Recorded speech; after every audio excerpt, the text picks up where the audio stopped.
Hello dear student, myself Sanjay sir, physics faculty. Today we'll discuss about NCERT class number 9, chapter number 10 gravitation. तो student chapter number 10 gravitation में हमने काफ़ी सारे topic का discussion किया. Okay आगे हमने वेट मास का टॉपिक भी डिस्कशन किया.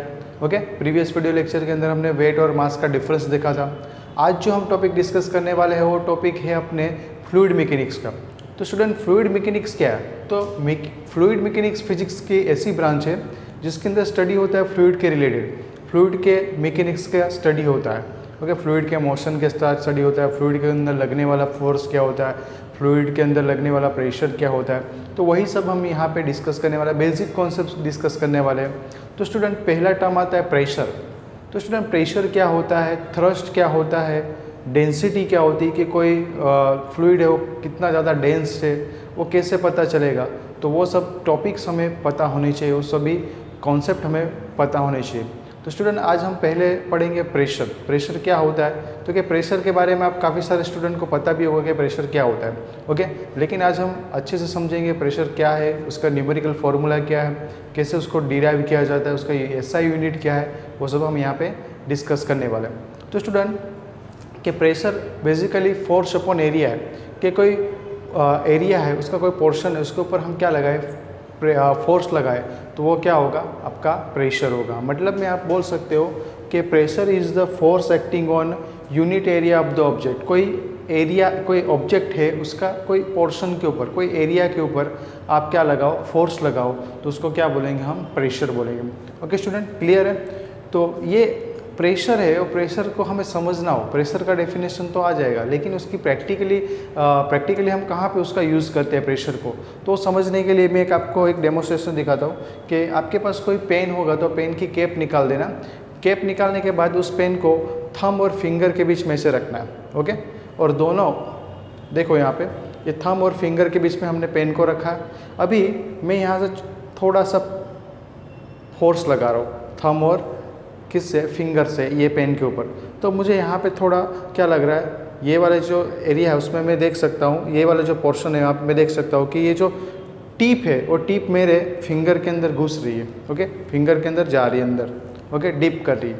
ओके तो ऐसा क्यों हो रहा है, यहाँ पे देखो वापस से कि थंब और फिंगर से मैं क्या कर रहा हूँ, इसके ऊपर पेन के ऊपर सेम अमाउंट का फोर्स अप्लाई कर रहा हूँ. तो सेम अमाउंट का फोर्स अप्लाई करने से ये जो पेन है, पेन का जो ये वाला एज है ये अंदर डीप नहीं कर रहा है, अंदर घुस नहीं रहा है यहाँ पे मेरे थंब के अंदर. लेकिन ये वाला जो एज है, ओके जो शार्प टिप है वो वाला जो पार्ट है वो मेरे फिंगर के अंदर घुस रहा है. ऐसा क्यों हो रहा है? तो इस क्वेश्चन का आंसर हमें प्रेशर से पता चलेगा. ओके चलो एक एग्जाम्पल ले लेते हैं. मान लो कि आपके पास कोई वुडन का ब्लॉक है, ये कोई वुडन का ब्लॉक है, ये दो वुडन के ब्लॉक है. इसके ऊपर थंब से आप, ये मान लो कि ये थंब है, थोड़ी ड्राइंग ख़राब है, समझ लेना कि ये आपका थंब है. ओके ये थंब से आप क्या कर रहे हो, इसके ऊपर प्रेशर लगा रहे हो, सॉरी फोर्स लगा रहे हो. यहाँ पे जो फोर्स लगा रहे हो यहाँ पे भी फोर्स लगा रहे हो. ओके एक मिनट यहाँ पे चेंज करते हैं थोड़ा, यहाँ पे हम पिन ले लेते हैं कोई. तो स्टूडेंट ये दोनों केस में आप देखोगे, दोनों केस में आप फोर्स तो सेम ही लगा रहे, सेम अमाउंट का फोर्स लगा रहे हो, लेकिन यहाँ पे आपका थंब अंदर पेनिट्रेट नहीं कर रहा है. ओके ये थंब आपका वुडन ब्लॉक के अंदर पेनिट्रेट नहीं कर रहा है. लेकिन जब यहाँ पे आप फोर्स लगाओगे पिन के ऊपर तो पिन आपका पेनिट्रेट करेगा वुडन ब्लॉक के अंदर. तो ऐसा क्यों? ओके क्वेश्चन होना चाहिए सभी को, क्योंकि साइंस समझना हो तो आपको क्वेश्चन आनी चाहिए आपके माइंड में, तभी आपको साइंस समझ में आएगा. ओके फर्स्ट क्वेश्चन क्या था मेरा स्टूडेंट, तो कि हमने पेन को जब बिना कैप से, कैप निकाल के थंब और फिंगर के बीच में रख के सेम अमाउंट का थंब से और फिंगर से फोर्स लगाया, तो ये जो एज वाला ये जो टिप वाला पार्ट है ये मेरे फिंगर में पेनिट्रेट कर रहा है, लेकिन ये जो दूसरा एज है पेन का वो मेरे थंब के अंदर पेनिट्रेट नहीं कर रहा. ऐसा क्यों? ओके ये दो क्वेश्चन हुए हमारे. चलो एक नेक्स्ट दूसरा एग्जाम्पल ले लेते हैं कि मान लो कि आप सैंड के ऊपर खड़े हो. ओके जो सैंड मतलब रेती के ऊपर खड़े हो आप, तो रेती के ऊपर आप खड़े होंगे तो आपका जो फुट है वो फुट का जो ये वाला पोर्शन है वो आपका अंदर डीप करेगा. ओके अंदर पेनिट्रेट करेगा. लेकिन आप इसके ऊपर लेट जाते हो वैसे तो उसमें आप डीप नहीं करते हो. ऐसा क्यों? ये भी इक्वेशन हुआ। तो इसका सभी का जो आंसर है वो आपको प्रेशर से मिलेगा। तो स्टूडेंट प्रेशर क्या होता है, प्रेशर का फॉर्मूला क्या होता है? तो स्टूडेंट प्रेशर का फॉर्मूला होता है फोर्स, प्रेशर को पी से डिनोट किया जाता है और वो होता है force upon unit area. Unit area बोले तो डिनोमीटर में आएगा। तो स्टूडेंट यहाँ से आपको पता चलेगा, देखो कि पहले केस में, ये वाले केस में फोर्स हमारा सेम था, मतलब में ये आपका सेम था, लेकिन एरिया ऑफ कॉन्टेक्ट डिफरेंट था। एरिया ऑफ कॉन्टेक्ट मतलब देखो कि ये जो मैं पेन को पकड़ रहा हूँ तो यहाँ पे एरिया ऑफ कॉन्टेक्ट और यहाँ पे एरिया ऑफ कॉन्टेक्ट डिफरेंट है। ओके, मैं यहाँ पे देखो कि फिंगर से ये यहाँ पे बोर्ड के ऊपर टच कर रहा हूँ तो एरिया ऑफ कॉन्टेक्ट कितना हुआ, सिर्फ इतना ही हुआ। ओके, फिर मैं ये पूरा पाम को रख रहा हूँ तो एरिया ऑफ कॉन्टेक्ट इतना बढ़ गया। ओके, तो उसको हम एरिया ऑफ कॉन्टेक्ट बोलते हैं। तो स्टूडेंट देखो कि थंब से ये एड्स के ऊपर एरिया ऑफ कॉन्टेक्ट ज़्यादा है। ओके, और यहाँ पे एरिया ऑफ कॉन्टेक्ट कम है, ये जो फिंगर के पास मैं एज को रख रहा हूँ। तो स्टूडेंट एरिया ऑफ कॉन्टेक्ट कम होगा तो आपका प्रेशर अल्टीमेटली क्या हो जाएगा, बढ़ेगा। प्रेशर बढ़ेगा तो ये क्या करेगा, अंदर पेनिट्रेट करने की ट्राई करेगा। ओके, क्लियर है? यहाँ पे भी देखो कि स्टूडेंट यहाँ पे भी प्रेशर दोनों, सॉरी फोर्स दोनों के अंदर सेम है, लेकिन यहाँ पे एरिया ऑफ कॉन्टेक्ट क्या है, एरिया ऑफ कॉन्टेक्ट ज़्यादा है, यहाँ पे एरिया ऑफ कॉन्टेक्ट कम है। ओके, एरिया ऑफ कॉन्टेक्ट कम होने के वजह से प्रेशर क्या हो जाएगा, प्रेशर का फॉर्मूला क्या है, pressure P equals to force upon area. Area कम तो प्रेशर क्या हो जाएगा, इंक्रीज होगा।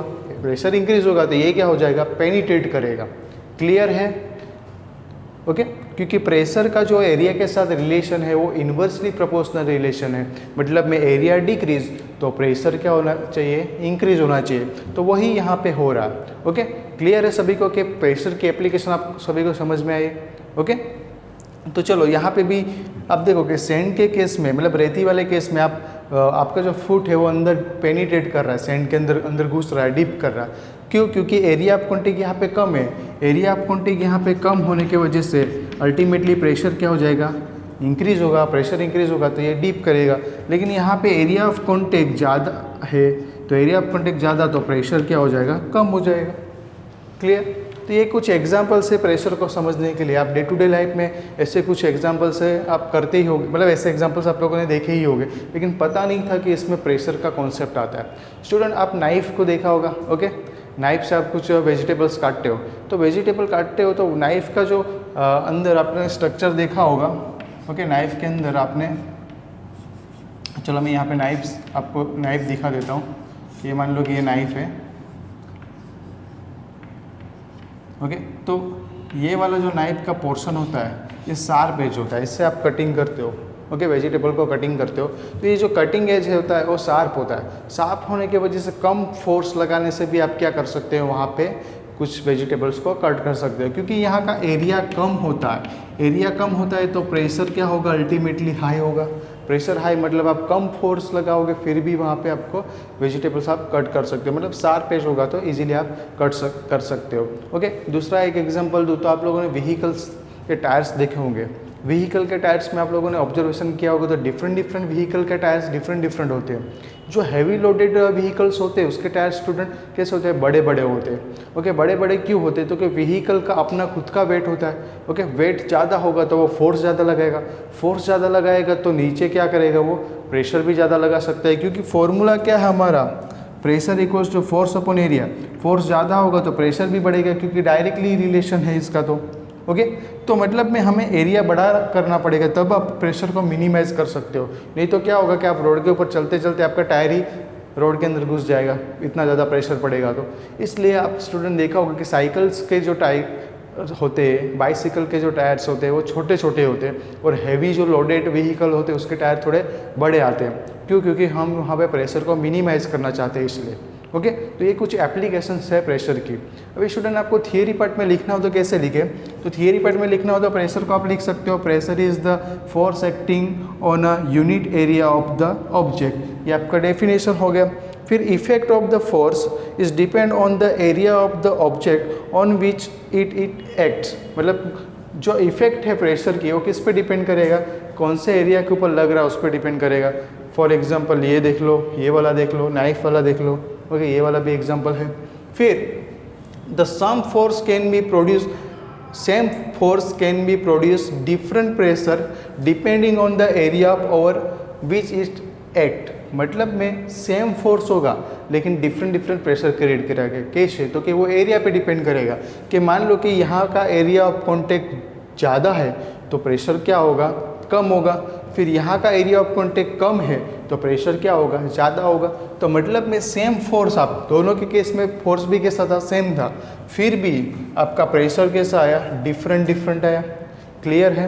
तो आप ये लाइन भी लिख सकते हो जो हमने यहाँ पे ऑब्जर्वेशन किया है। ओके, सेकंड लाइन लिखना हो तो कैसे लिखे? तो when a force act over a large portion of an object it produce a small pressure, कि जब आपका जो फोर्स है वो लार्ज पोर्शन के ऊपर लग रहा होगा।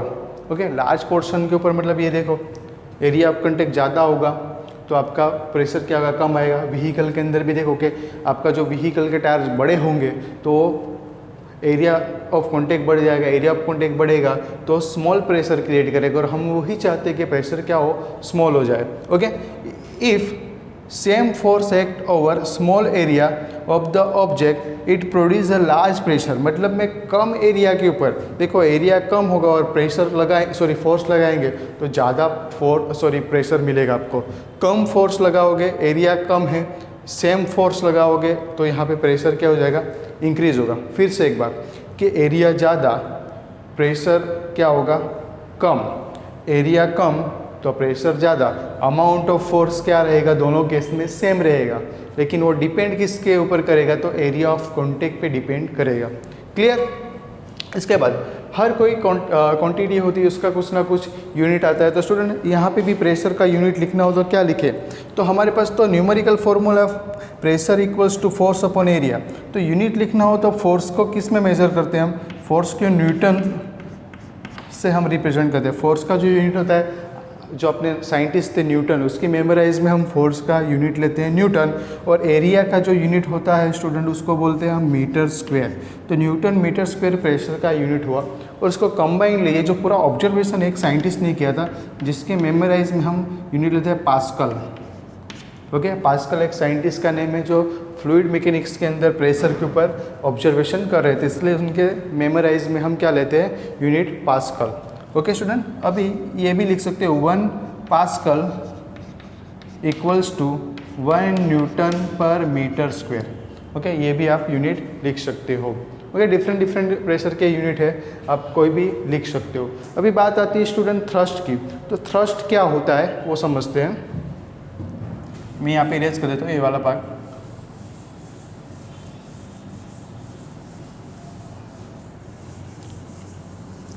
ओके, थ्रस्ट को समझना है तो थ्रस्ट एक टाइप का प्रेशर ही है, लेकिन ये प्रेशर कुछ एंगल के ऊपर लगता है, कुछ पर्टिकुलर फिक्स एंगल के ऊपर लगता है, इसलिए उसको थ्रस्ट बोला जाता है। ओके, तो हम बोल सकते हैं थ्रस्ट की बात करें तो मान लो कि आपके पास ये कोई ऑब्जेक्ट है और इस ऑब्जेक्ट के ऊपर प्रेशर मान लो कि ऐसे फोर्स ऐसे लग रहा है, ये फोर्स की डायरेक्शन है। ओके, ये आपका एरिया, ओके, ये आपका एरिया है। तो जब फोर्स आपको परपेंडिकुलर लगेगा कोई ऑब्जेक्ट के ऊपर तो उसको क्या बोला जाता है? थ्रस्ट बोला जाता है। मतलब में एंगल कितना बनेगा? 90 डिग्री। फोर्स और एरिया के बीच में जो एंगल होगा वो कैसा बनेगा आपका? ये सरफेस और फोर्स के बीच का एंगल कैसा होगा? 90 डिग्री होगा। थ्रस्ट का नॉर्मल आप एप्लीकेशन देखो तो रॉकेट जो लॉन्च होते हैं, या तो आप रॉकेट का लॉन्चिंग देखा होगा, उस केस के अंदर यहाँ पे जो कंबशन निकलता है, बहुत सारा कंबशन होता है, उससे वजह से यहाँ पे ये सरफेस के ऊपर थ्रस्ट लगता है, यहाँ पे ये फोर्स लगाता है। नॉर्मली जो फोर्स लगाएगा, ओके, कोई एरिया के ऊपर जो नॉर्मली फोर्स लगता है उसको हम क्या बोलते हैं? थ्रस्ट बोलते हैं। वो थ्रस्ट के वजह से वो रॉकेट्स ऊपर की तरफ मोशन करते हैं। ओके, तो ये थ्रस्ट का सिर्फ इतना सा ही यहाँ पे है। आप लिखना चाहो तो लिख सकते हो, थ्रस्ट के अंदर लिखना हो तो the force acting on a body perpendicular to its surface, के सरफेस के ऊपर जो फोर्स लगता है परपेंडिकुलरली टू सरफेस जो फोर्स होगा उसको ही आप क्या बोलोगे? थ्रस्ट बोलोगे। ओके, थ्रस्ट की एप्लीकेशन की बात करें तो रॉकेट जो ऊपर की तरफ मोशन करता है, अपवर्ड डायरेक्शन में मोशन करता है, तो उसके अंदर वो थ्रस्ट ही है। ओके, न्यूटन्स लॉ भी आता है, लेकिन थ्रस्ट के वजह से वो अपवर्ड डायरेक्शन में मूव होता है। ओके, तो यहाँ पे हमने डिस्कस किया प्रेशर और थ्रस्ट के बारे में। प्रेशर के फॉर्मूले देखे, फिर यूनिट्स देखे, और कुछ एप्लीकेशन भी देखे जो डिफरेंट प्लेसेस पे हम यूज़ करते हैं। ओके, तो अच्छे से नोट कर लो। ओके, आई होप सभी को क्लियर हो गया होगा प्रेशर और थर्स्ट के अंदर का जो भी डाउट है वो। ओके, नेक्स्ट टॉपिक के अंदर मिलते हैं। Thank you.